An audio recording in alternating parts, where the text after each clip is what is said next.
Your latest weather. Now let's head on down to Washington and say hello to Mr. Willard Scott. How are you, sir? Hey, that hat, Elmer Fudd would love it. You wascally Willard, you. Does it fold down on the ears? Oh, yeah, hold on. Let me see that thing. Oh, isn't he cute? There you go. Oh, there. I had a hat like this when I was 5.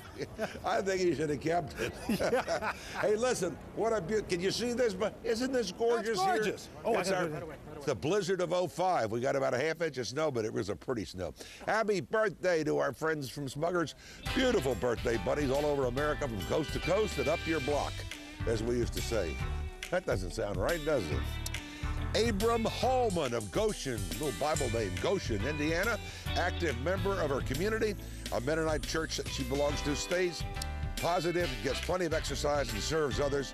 Abram, of course, is a man. Thank you. Abram, what a gentleman. Thank you. Anna Lewicki, Rome, New York, is 104.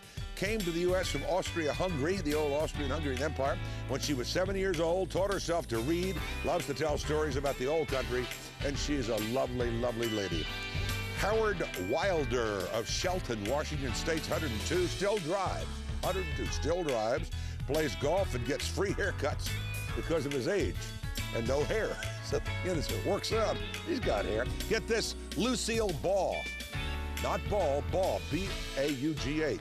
Ethel Birch is her neighbor, and she lives in Pittsburgh, Pennsylvania, 100, loves her Vita Vita vitamins, still plays the piano, loves to cook, and says her secret to longevity is keeping her mind alert.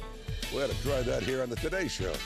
Tony Phipps, Berkeley, California, 107.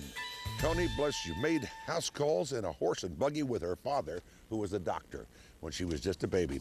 And finally, Bertha Long, North Miami Beach, Florida, 104, came to the U.S. from Poland, a strong-willed, independent woman with a hearty laugh and a very pretty smile. That's it, that's all, and now back to New York, and our hats off to Elmer Fudd.